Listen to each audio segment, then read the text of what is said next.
Alright, what's up everyone? We're back for another episode of OOTP 17 with the Vancouver Canadians expansion franchise. So we just got Hunsu Kim just got suspended.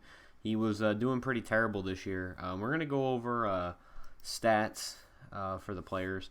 So Wilmer Flores at a 916 OPS this season. He's hitting 356, but he's BABIPing 364. So I imagine that'll regulate at some point. Jonathan VR, 874 OPS. Hunter Alberto is doing pretty well, but he is only at 19 at bats. Yamir Candelario is 842 OPS with 8 home runs and 31 RBI. Ryan Schimpf been a great add at second base this year, slugging 511, and he's OPSing 831. Preston Tucker, 792. As the lineup's kind of moved around a little bit, we put Preston Tucker back in the tool because Hyun-Soo Kim was doing so bad that we moved just everyone kind of up, and we went lefty righty for most of the season. But first Joey Ricard got injured and he was out for 3 months, and then Alejandro De Azo went down for 2 weeks, so we have Winton Bernard up, and he's been pretty terrible. Rene Rivera's been OPSing 617. That's kind of to be expected. BJ Moore's been over 700 surprisingly, and Scott Van Slyke's been 755, so he's been kind of bouncing back from last year. Not quite at the level I expected him to be, but it's been good with the bat, and he's pretty decent at first base defensively now. He's a 50. Not the greatest range in the world. He's probably killing us defensively, but he's not terrible like he could be. So that's that. Pitching staff has been pretty decent this year. Tim Lincecum's at a 4.45 ERA with a 4.34 FIP. Tommy Malone has been an absolute disaster. He has a 6.45 FIP with a 9.14 ERA, and he has allowed 72 hits this season. So I think that might be chalked up a little bit to the fact that we don't have any good defenders. But Erasmo is just as terrible, 5.91 FIP, 3.4. But they're BABIPing 346 off of him and 401 off Tommy Malone and 356 off of Tim Lincecum. So that makes me think that it's just the poor defense in the infield that's really causing all this. So that's kind of my gripe. Jose Torres, 416 FIP, 425 ERA, not terrible. And Zach Davies had a very good year so far, 354 FIP, 330 ERA, 124 WHIP, and 8 strikeouts per 9 innings. So it's been pretty good so far this year. Hansel Robles has had a good year closing, 314 FIP, 188 ERA, 125 WHIP. Not the greatest, but Akil Morris and Paul Sewald have been really bad. I was thinking of who I could move into the setup role instead, and I was kind of down to Randall Delgado and Burgos, because Burgos has a really bad ERA, but he has a 3.79 FIP. But I'm thinking Delgado instead of Sewald, and Akil Morris has been okay, and Sewald's been pretty decent too. I think I'm just gonna let it ride out because Sewald's given up a 485 BABIP this year. I think Akil Morris does need to be moved out of there. Okay, he has walked 21 people so far this year. And Sewald hasn't done nearly that bad. So I'm going to move Akil Morris out into middle relief. And we're going to move Randall Delgado into the setup role. We'll go 8th or later for him because he's been our most used reliever this year. So putting him in setup will slow down his usage a little bit because they're a little too liberal when it comes to going to the bullpen. So standings-wise, before we head into the draft, we're actually first in our division. Now we're a game back. 108 is the magic number, and I think we can make a playoff push if we get good pitching. And I really think that has to come from trades or free agency. So I'm gonna look at who's in the free agent pool still. Maybe get somebody on a 1-year deal, but I don't think anybody will be here. And actually, Francisco Liriano is, but I believe he's injured for a substantial period of time. If I could get out of here, that would be appreciated. He's out for 4 months. Henderson Alvarez might be a decent option. I think I'm going to actually give him a contract offer real quick. I didn't plan on doing this part, but it might be a not awful idea. He wants a minor league deal, so that's actually really nice. We're going to sign him to a minor league deal, and I was willing to give him a major league deal, but I'm totally fine with what happened. So we're in 3rd in our division. We're doing the draft. We have the number 1 overall pick. So let's get into this. Hopefully we can do some stuff. So I actually looked at the player pool, and our scout does not. Our scout likes one guy in the entire draft. This is just pitchers. Our scout likes one guy in the entire draft as a 5-star guy, and that is Alejandro Toral. And I don't think he's very good. The OSA doesn't really like him. I also really don't like his ratings that it gives him. Like, yeah, he's going to be a solid hitter. He won't avoid strikeouts, and he doesn't really have a defensive position, but he's definitely a guy that we can get in the second round of the draft, since we have the first pick in every round, I believe. So there's that. And also, there's a few guys that the OSA really likes. I think I already know who I'm going with. I'm going with Devin Ortiz. I already looked it through, and let's drag him down here, and then we'll take a look at. He's the youngest guy in this draft class, the youngest pitcher. That's our scout. He's gonna have 4 good pitches and great control. It's the movement is gonna kind of kill him, but I imagine that'll develop as he goes through the minors. He's gonna have great stuff. He has 4 pitches. He also really has really good stamina, and he's a pretty good fielder. And he's the kind of guy that I would want to take a risk on. 1, because he's going to be very easy to sign, and 2, because he is the youngest guy in this draft, and he kind of fits or the youngest pitcher in this draft. He kind of fits our contention window so far of like super down the line, far away, and we're not going to see him for quite a few years. But we'll go to our next pick. I'm going to go grab my drink, and I'll be back.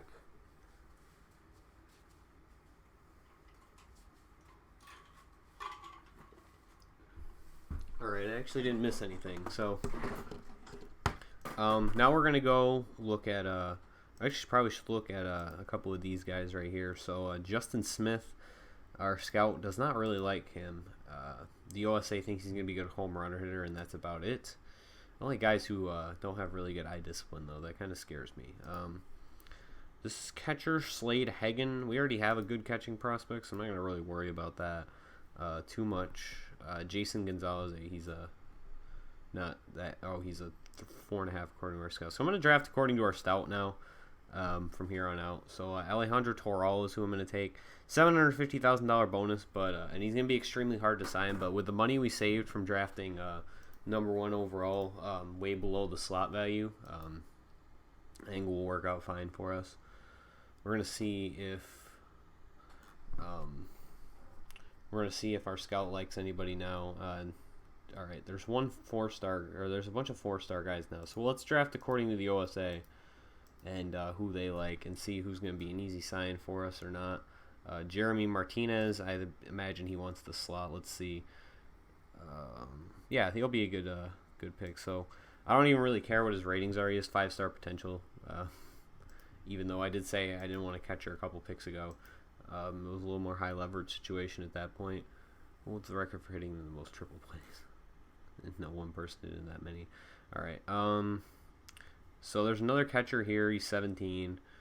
There's Bryce Hutchinson, a 18-year-old starter. Scout really doesn't like him. The OSA thinks he's going to have a couple good pitches. He really looks like a reliever, though, like a long reliever. He's also looks like he can hit. Let's look at his batting ratings. Or not batting stats, batting ratings. Really good contact and gap, but he doesn't do a lot else, so that's very strange. It looks like he's already a good gap power hitter. That's even weirder. And actually, he's kind of developed as it is. He has good movement already, and his fastball's already up to a 40. So he's pretty well developed up to this point. I'd like to get a different starter, though, maybe around the same age, if possible. Anthony Molina, maybe? Our scout's not going to like any of these guys, but we're not drafting by our scout's recommendations at this point. Yeah, I really like this guy. So let's draft Anthony Molina and see where we are after that. We're not going to do too many picks. I don't think anyway. Maybe like 5, 6. Just enough to get a few prospects that we know are good, high-rated guys, especially since there's a lot left right now. Like, I think even if the computer took all these guys with 4.5-star potential, I think that we'd still be good. And I know that our scout has like he's an incredible scout like for he's an incredible scout for amateurs, but there's no guys that he thought were really good. So I'm going to kind of go against him in this case. Why is this guy an impossible sign? He also might be a starter. Potentially. Could potentially be a starter. I'm going to take this guy. He's super good ratings. We have 4 good pitches. Could totally pay off for us. Alright. Let's draft that guy. He can be an impossible sign, but I don't know. I think I'm willing to, we have money to spend, so it's definitely not like that's at a short supply, because we didn't spend a lot of money this off season. So, a few guys left with a 4.5 star potential. Chunk. Edens. Who's he? I know, I get that our scout doesn't like anybody. He has amazing ratings, potential-wise. Just not going to avoid Ks. It's kind of my one concern, but I think that the rest of the ratings are good enough, and we're really just trying to build up a system at this point. I wanted to go with pitching in this draft, but I don't really think that's going to work out just the way the draft class is. All right, let's go until next pick.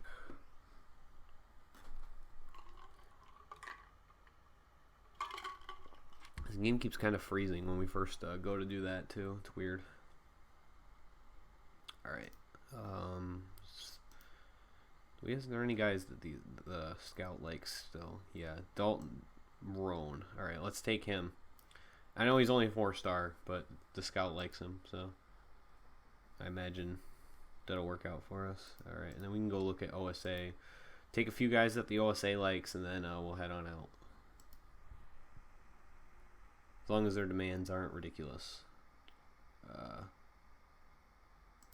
I thought, oh, I clicked the clicked the quicks. Or I clicked the autoplay button on accident. Not the until next draft pick.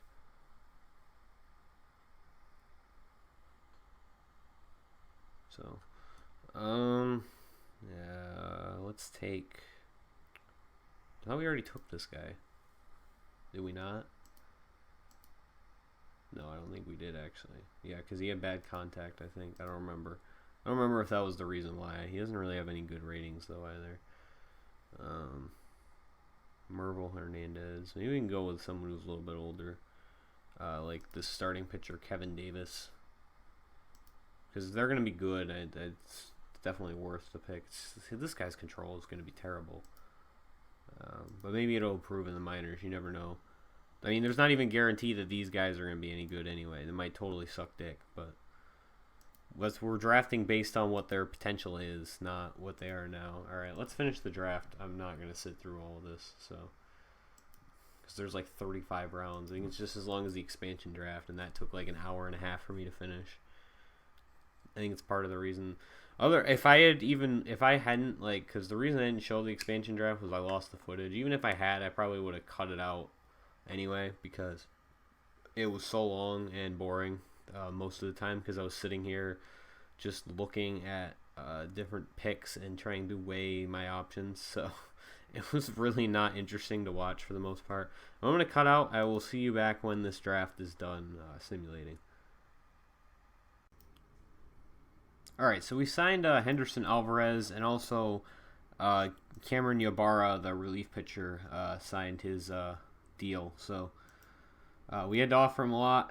It was like well over $1 million, but it's fine. We got him to starter status, so should be good to go. And yeah, so I realized that the rookie league doesn't play any games, but our minor league managers are supposed to, or our assistant GM is supposed to, judge based on the minor league promotions and all that. So I have nothing to do with any of that. So the rest of our draft class, I think, is all going to sign too. We gave all of them contracts. We gave this Alejandro Toral, we gave 1.5 mil, which was a lot of what we saved the money from Devin Ortiz. We saved about $4 million from the slot according to his demands. And since there was like no number one overall pick consensus, like even the BBN number, like the thing that they considered who was supposed to be the number one pick, was like 4 stars according to the OSA. So trade proposal from Detroit. This is probably terrible. Yeah, I'm not giving up Jerry Aguilar. I would give up Tyler Collier, or I would give up Tommy Malone. But let's trade options set to untouchable, because he's real good. And both well, I'm never gonna get a rating from the OSA, I guess. So I thought both really liked him. So let's keep an eye on the standings, because we're starting to slide a little bit. The next thing it's gonna be is the all-star teams, and I would quick sim or autoplay to that, but I know I'm gonna get 100 notifications between now and then, so I'm just gonna do a day-by-day sim. Even though the game will probably freeze 100 times, because it usually does while I do day-by-day sims. So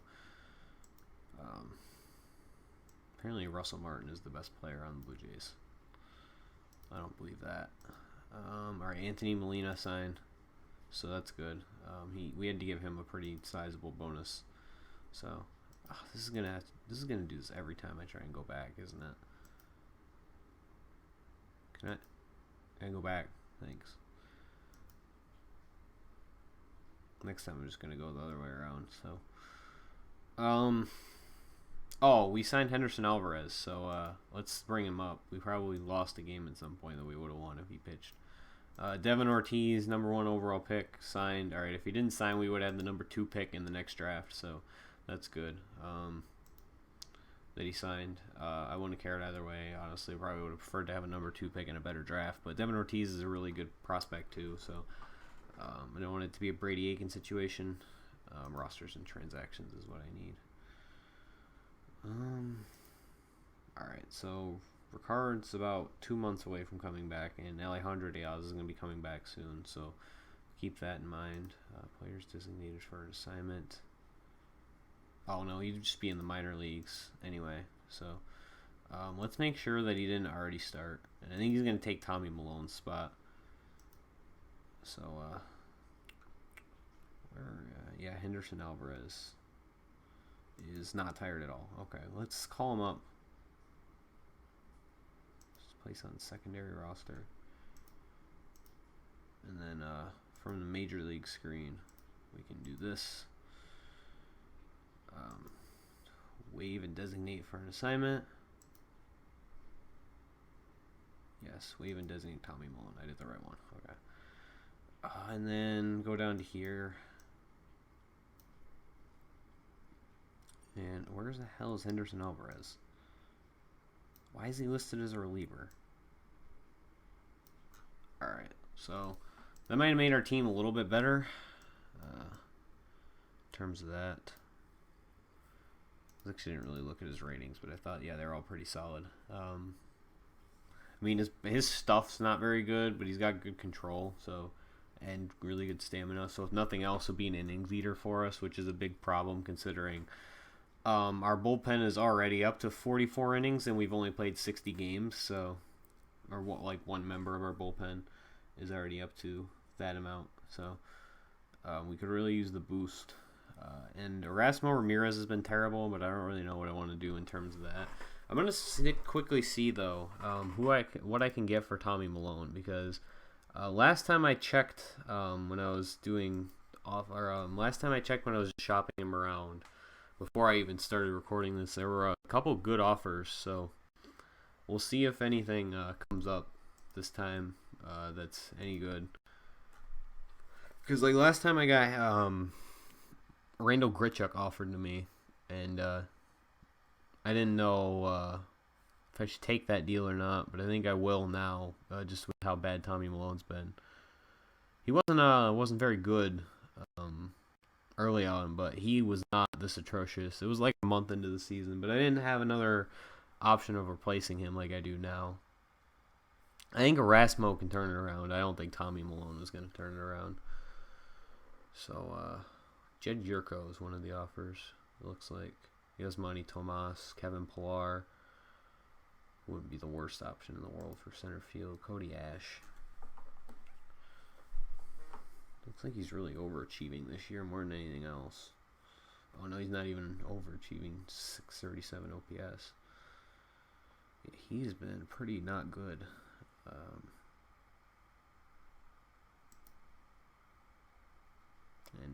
don't want to take that on.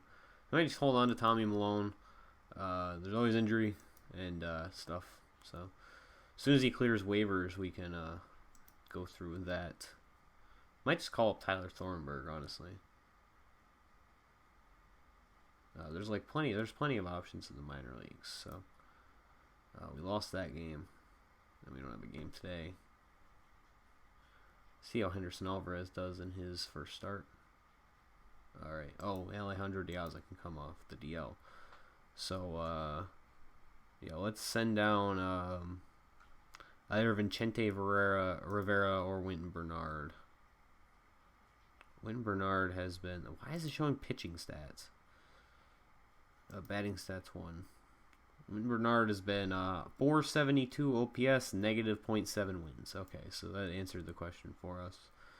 At least Vicente Rivera has been, even.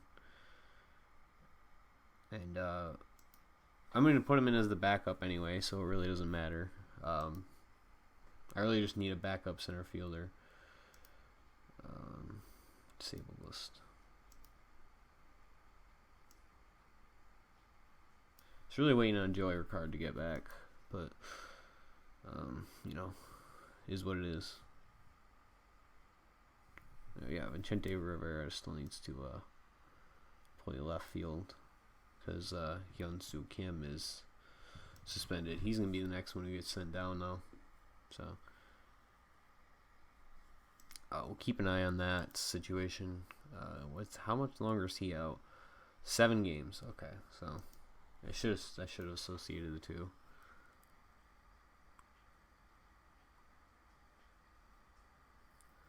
All right, so I received a personal message. Toral, yes, and Jeremy Martinez. Okay, so that's not important. Let's go back to our team standings, or our pitching staff. Actually, I want to see how Henderson Alvarez does in his first start, and it looks like Tim Lincecum got roughed up yesterday. I think our team is starting to play back within its confines. Because wow, that was a pretty terrible start for Henderson Alvarez. 5 earned runs in 3 2/3 innings pitched. He didn't walk anyone though. All right, we can hit a skid reel right here, and we fall to 4th in the division, but I'm not necessarily disappointed because I think we were overachieving for a lot of the season. That being said, I don't think it was ridiculous that we were contending within our division, because our division was pretty terrible and still is. So why would I give you money and a top prospect for your crap? I'd rather keep my crap. Thanks. Flores had a player of the week, it seems like. Oh, it's Ramon Flores, never mind, for Milwaukee. Alright, so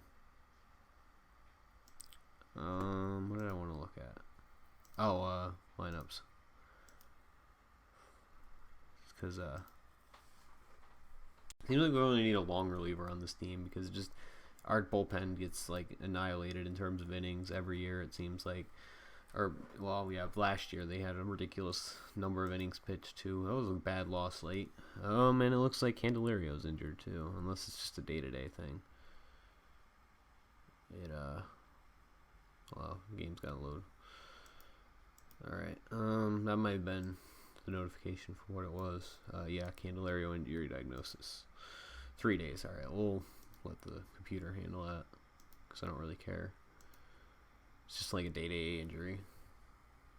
And he's been one of our better hitters this year, so I don't want to take him out of the lineups and forget that he was there. Alright, Hyun-Soo Kim can come back. I don't know if that's necessarily a good thing or a bad thing. Let's put him in instead of Rivera. And we can put Rivera back in the lineup. or in the on the bench as our backup center fielder. Although I don't know, would having him or Deata really be worse? Let's give him a shot in center field. I want to see what he can do. He's only had 46 ABs. I mean, he's been pretty terrible in them, but it's a little bit better. At least we're not going to have the drop-off defensively that you had with Deaza, because Deaza's pretty bad in center field, and I'm pretty sure that he probably had a bad rating out there. Yeah, -10. It's probably a lot of the reason that we struggled lately is losing the defensive regard in the field more than anything else, I think. Maybe it's not like the whole reason. That's not what I wanted to click on. It's probably not like the whole reason, but I can assure you it's part of it. That wasn't what I wanted to look at either.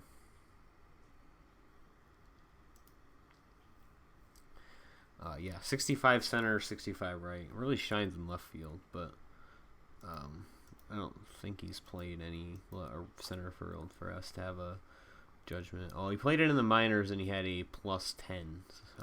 So I'm gonna assume that that's a good thing. He had a +1 in left, which is very strange. But all right, so we put Kim back in. We can take a look at the standings again. We can send that way. We're only 3 out, so we'll keep an eye on it up until the All-Star game. Then we'll decide if we want to make a trade or not for another starter, or at least something good. Alejandro Diaza. No, I'm not giving you a contract extension. That's crazy. Look at it, where our guys are in fan voting. Nowhere, it looks like. Yeah, we don't have a single person on this list. Yeah, no, not happening. So, where is our team power ranking wise? 25th. Yeah, we've been kind of terrible this year. We're definitely down too. I can agree with that. We have played our best ball lately. But we are only 4 games out of the division, so which is pretty much how we'd have to rely on. Oh, clear waivers. Pretty much how we'd have to rely on making the playoffs is by winning the division, and I think this is kind of fading now. But I mean, at the same time, we are only 4 back, and we played the same amount of games. It's not like they have games in hand or anything. It's just we keep losing. We lost 2 in a row. Or we lost 2 in a row. We're 2-8 in our last 10. So just on a rough stretch of the season. I think we're starting to finally kind of average or like level out in terms of performance. Although I don't know, we won that game, so maybe not. Division's very tight because a lot of the teams very close together. And we lost that one, but we'll keep an eye on it up until the All-Star teams are announced. At least we're like in the situation where we can say, hey, we're almost contending for a playoff spot. Our pitching's just bad. Unlike Montreal, who's 20-50, it looks like they're having a pretty rough year. Probably gonna be picking first overall next year, from the looks of it. All right, we lost that game. 5 out. I don't know. Hopes aren't very high right now that we're going to be in this for much longer. But I think we might still be able to pull off a trade. Since minor league system's not very good, so there's not really anything I'm holding on to. We already lost 1 top prospect to the Rule 5 draft, and we have another that almost immediately made up for it, as well as getting that player in the Rule 5 draft that was just as good. So, yeah, this is not looking good. We're playing pretty bad lately.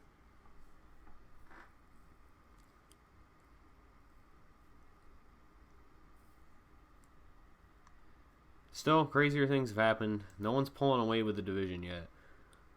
The difference between first and last is 7 games, so. I mean, let's say the Detroit Tigers have the exact same record as us, and they're 15 games out because their division has been really good this year. So, and then we have international free agency we got to do too, and then we'll wrap up this video because I don't think any of the free agent or the international free agents very good, if I remember correctly from last time I had to do this sim, because actually this is a re-recording I had to do because the save file didn't really save properly. So Gray, Keuchel, Moore, Perez, Price, Robbie Ray, Strasburg, Hansel Robles made it, so that's nice. He's been pretty decent this year. And I think that's it for Vancouver. It is. Surprised no one else made it, really. And then that's the NL All-Star team. So let's look at our team and see how bad they've been. Lincecum is not doing so hot.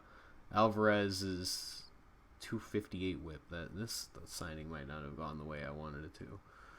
Our starters are all over 4 or 5 whips FIPS except for Jose Torres, who's been our best pitcher this year by far. Still walking a lot of guys, which I don't like, but that'll happen. And nothing really to say there. And our lineup's been still pretty decent, it looks like. Yeah, Wilmer Flores has cooled off a little bit, but he's still OPSing 846. Villar 759. Candelario 750 or 85. He's been cooling off a little bit. 778, 773, 728. Hyun-Soo Kim is still struggling, and yeah, we're not getting anything out of center field, but that's nothing new. We have that's been a position of crap for quite a while, so I'm not surprised by that in the slightest. But not a whole lot we can really do until Ricard comes back, and then we get at least like a 100-point OPS bump.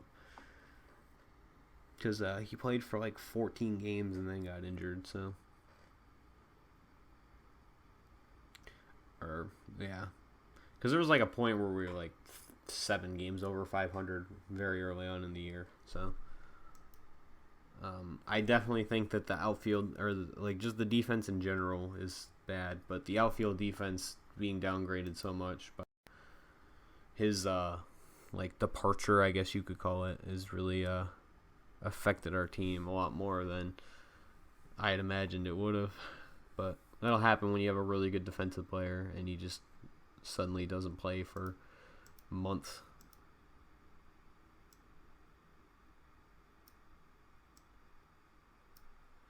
You really lose all that defense that you had, and I can't scroll up. Okay, there we go.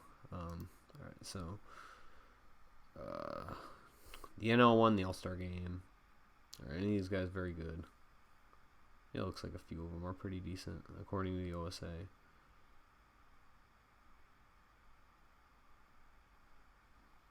Not a lot of them, though. Scout doesn't really like these guys that much. Alright, well, let's look anyway. Might be some pretty decent guys here. $3 million we have to spend. David Correa. Our scouting director likes some of these guys. Alright, let's get to work then. Correa wants $850, but I'm gonna overspend so that I actually get these guys. So let's give him 1.5. And it's a good second baseman, it looks like. I actually really didn't look at his ratings, but imagine they're really good. Yeah. The thing is, his eye's not very good, but that's fine. I don't have a problem with it. He's already got good contact. Terry Bucher. Ooh, he's going to be really good. He's just not going to be very good defensively. That's the problem. That's not it. That's also not it. There we go. Definitely an outfielder, not an infielder. I think he's really more of a DH than anything else, though. I don't really think it's good to look that far ahead yet, though. He could still develop in the outfield. I really like his ratings, so we're gonna offer him a contract. 130, so we'll give him 250 to sign. Because we don't really have anything else going for us, so international free agency might as well be something that we throw money at. So we have 1.25 left. Let's just give the rest of it to this guy. It's like 850,000. So let's give him 1 million. That's a comma. I don't know if I said it already, but I'm still getting used to not using a number pad playing this game because I've gotten a new computer since last year's game, and I used to have a number pad on it, but now I don't. I just have the numbers that go along the top. So I didn't look at this guy's ratings either, so we're going to go back and do that now. I just looked at the potential more than anything else. Oh, wow, he is really good home run power. He's going to be a good power hitter, but that's about it. Still nice guys to have as like trade chips or whatever. Some of these guys are going to sign right away. We can go 250,000 more up. Probably would have been smarter to start out a little bit more conservatively on that top guy, but he is amazing. So apparently he went down by half a star for some random reason. Right, we won that game.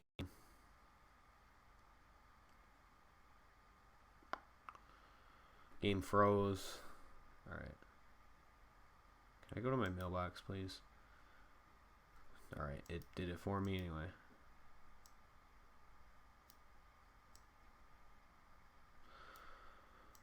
Alright, Correa.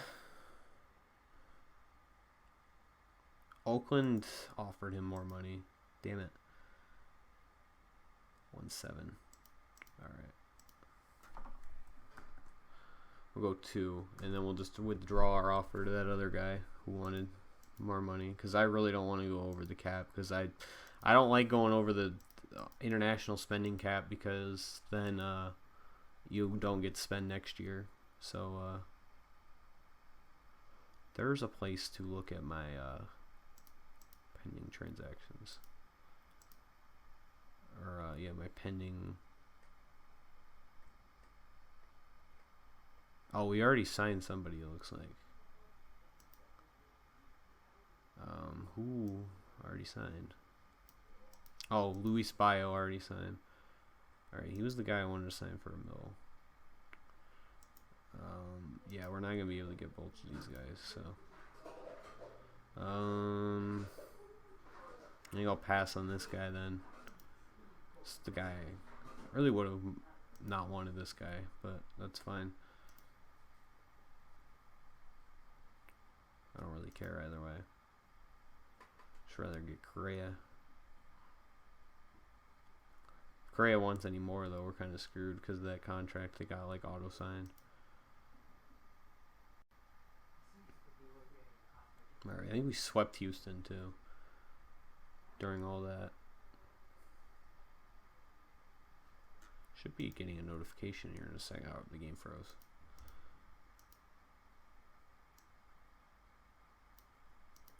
Alright, well, guess I'm gonna have to go over the cap for this guy. I can't miss out on this guy. He's friggin' amazing. OSA doesn't think so, but I don't care. He's gonna be really good. So I'll break my own rule, and just hopefully we don't get screwed out of a lot of good guys next year. Because I don't think you can spend. I think you can spend. You get docked whatever you overspend now in next year's free agency period. I'm gonna actually look at the rules really quick. So any amount over the cap will be. Oh yeah, you can't sign with any more than so where we are, we wouldn't be able to sign anyone for more than.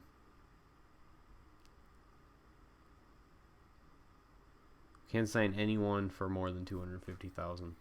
That's fine. I don't really care.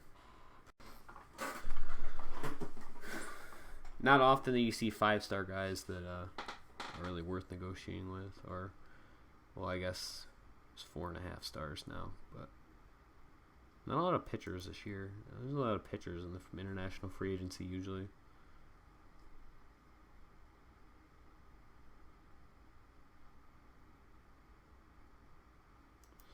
It looks like he signed with us from what I saw. Alright, sweet. So, Kind of sucks that we were forced into signing this Luis Bio guy, and there was no second guessing.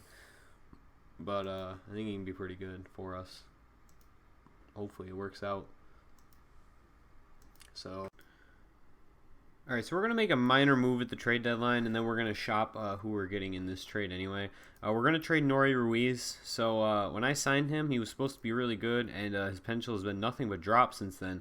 And he's scheduled to auto-renew for $3.4 million next year. So I want to get that off of my books. And in return, we're getting Cody Ash. It was either him or Jed Jerko, who's still like 4 years left on a ridiculous contract. I don't know why San Diego ever gave him that, but I mean, it's St. Louis' problem now. He could just be, I could just non-tender him after the season. He has a 709 OPS this year, and he hasn't been terrible necessarily, but I don't want him. He's just kind of useless to me. So we're going to go through with this trade, and then we're going to do a quick shop Cody Ash. Cody Ashy, I don't really know what his name is, so yeah, I'm going to do that, and I'll be right back.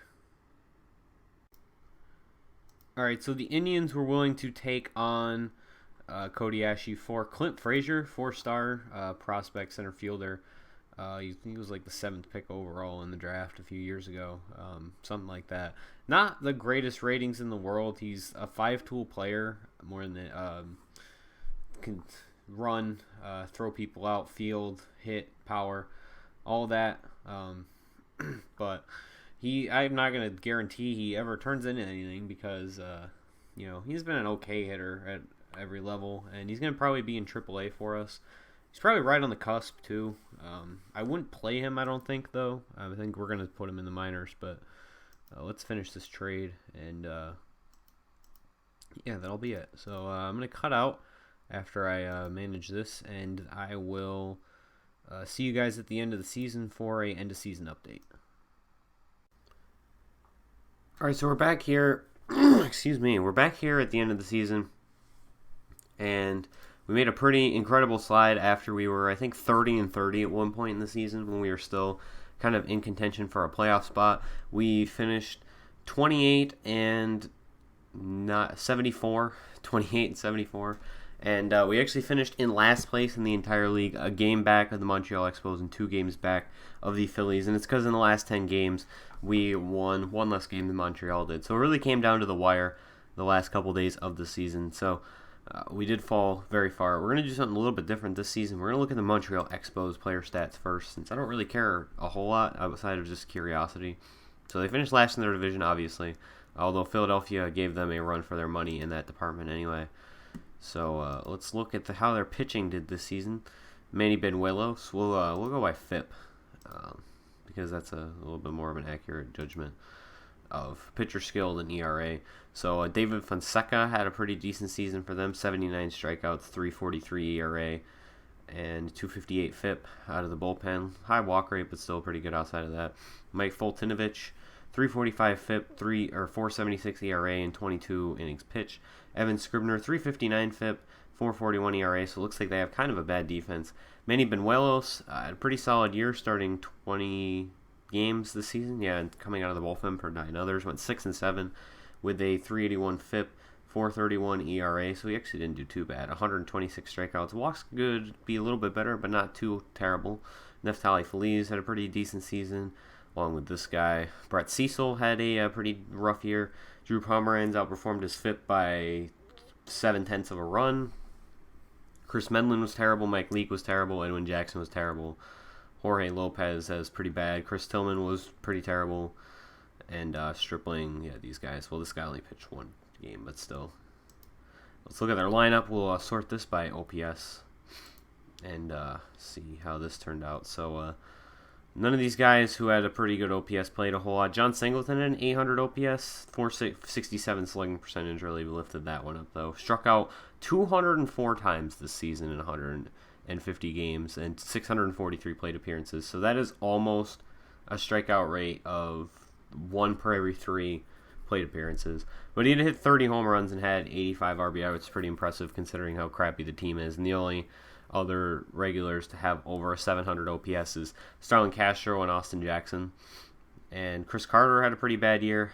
High slugging, but pretty much everything else was in the toilet. He did 22 home runs. And Su Wei Lin was pretty bad too. I think he was he a Rule 5 pick? Yeah, he was a Rule 5 pick. Actually doesn't really look that bad. He just had a kind of rough rookie season. And we're going to take a look at Richard Urena too, because he had a pretty bad rookie year, I think anyway, because he's on the Pirates. And this Jacoby Ellsbury contract they traded for looks pretty terrible, although he did even out at a 0 WAR, so that makes me think he played pretty decent defense. But we can actually look at that. I can't believe they traded for that contract. That is ridiculous. No, he was actually pretty terrible in both center and left field, although he was a little bit better in left field. Although his range factor was a little bit lower, but that might be because of the difference between left field and center field. So, yeah, their team was pretty bad this year. So, we'll take a quick look at the... we'll go back to the standings, and I'll show who's in the playoffs, too, in a second. We'll go to the standings. And we will look at Pittsburgh, who made the playoffs this year with Richard Urena. So, yeah, Richard Urena led their team in home runs with 19. They also have Hanley Ramirez, it looks like. 647 OPS. He had a win. It looks like he's a 5-star player at this point. But he really still has bad discipline, it looks like. Only 36 walks and 618 plate appearances. He also struck out 164 times. He hit 19 home runs, but that's going to get a little bit better still. Hopefully his contact makes up for his lack of plate discipline. And, yeah, pretty okay year in terms of, being a rookie and going, well, yeah, he was only 21. I was going to say he went straight from AA up, but I guess at some point last year we promoted him to AAA. It must be after we acquired him. But it does look like a big mistake that we made. Well, it was really a stupid mistake that we made, but looking like it might come back to bite us because it's going to be one more position that we have to fill. But as you'll see in a second, I don't believe Jonathan VR had too bad of a year. I'm pretty sure he did okay. So I'm not too concerned in that department. We'll look at our FIP. And Hansel Robles had a 281 FIP. He really had a comeback year after a kind of down year last year. He only pitched 61 in a third innings. And this is really where this game is becoming dumb because we had, well, Delgado's technically a starter, but we had Seegers pitch 105 innings. Akil Morris pitched 85. And not Jake Barrett. Randall Delgado pitched 112 innings, all out of the bullpen. So Hansel Robles, 2.81 ERA, 88 strikeouts in 61 and a third innings pitch. Jason Shreve had a pretty good year, 3.65 FIP. Kevin Seegers, 3.98 FIP, 4.11 ERA. That's not too bad. He did have a 2.66 BABIP though, and actually Robles had a pretty good year for having a 3.64 BABIP. Enrique Burgos, 3.99 FIP despite a 3.70 BABIP. And he had quite a few. He did give out quite a few walks, but he had a pretty solid year overall. Akil Morris, 430 FIP, not super great. Tyler Thornburg came up at the end of the year because we had a few injuries, and he did not pitch all that great. Tim Lincecum, 447 FIP, 501 ERA, 167 strikeouts, and 185 innings pitched. Not too terrible. I kind of expected that kind of season out of him. Randall Delgado was pretty bad, but we'll probably hold on to him for another year or so just to keep a spot. Jake Barrett was pretty bad. Zach Davies had a little bit of an improvement on last year, but it wasn't anything super great. Hiram Burgos came up at the end of the year for a little bit, 5.11 FIP, not anything too special. And Rasmo was just terrible all season. He allowed 216 hits in 153 and 2/3 innings, and he walked 46, and he had a 1.7 whip. So the only person above 1.5 other than him were these four, who all had pretty bad years anyway, and they just have problems with walks. So that's pretty bad. So look at lineups too. We'll go by OPS. And Yeimer Candelario had a pretty good year. He 832 OPS, 16 home runs, 65 RBI, and 66 walks to 123 strikeouts. Pretty good year. And Wilmer Flores had an excellent year as well. 817 OPS with 21 home runs, 85 RBI. Jonathan VR, 790 OPS, 28 home runs, that was a run scored, 63 RBI. Scott Van Slyke, 777 OPS, 17 home runs, 76 RBI. 753 OPS for BJ Moore, and he had 8 home runs, 35 RBI. Ryan Schimpf, 742 OPS, 32 home runs, 81 RBI. So a lot of our players had really good numbers. Outside of our outfielders, Preston Tucker had a really cold stretch to end the year. 695 OPS, 19 home runs, 76 RBI. Hyun-Soo Kim was terrible toward the end, and he actually ended up hitting under 100 on the entire season. 648 OPS. Rene Rivera, 610. That's pretty much what I expected out of him, though. And Joey Ricard, 599 OPS. So after a lot of hard starts from our lineup, we really kind of tanked. And Vicente Rivera actually got a little bit of a boost. He was only like a 3.5. I think he was only a 3-star or 3.5 star last episode. Yeah, 3.5 stars is what this says he's going to be. But apparently the stretch at the end of the year upped his ratings a little bit, which is good because we could use as much outfield help as possible in the near future. Pretty decent numbers at AAA. We're going to keep him in the minors for another year or so. Actually, I was thinking that was average and that was OBP. Never mind. He was kind of roughed up at AAA this year, but I'm not too concerned. Not the greatest prospect in the world anyway. So it's pretty much going to take a cap on the season. We'll end this one by looking at the playoffs, by going here and looking at the playoff tree. So it looks like the Royals had a bye. So they'll face the Rangers, Red Sox, the winner of that game. And the Blue Jays and Indians are 2-3 seeds, so that'll be a good matchup. Chicago will face either the Mets or Dodgers. That sounds like a really good series. Actually, really good wild card game to watch too, because you'll get probably, I assume, Matt Harvey versus Clayton Kershaw. Actually looks like their top pitcher at this point is Noah Syndergaard. So, he had an amazing year. It was really good by him. So that's good. Pirates and Rockies are going to be the other two. So in the 2-3 seed. So that'll be good to see. So that'll do it for me. Thank you guys for watching. Hope you enjoy, and stay tuned next time. We will be doing year 2's off season. So stay tuned.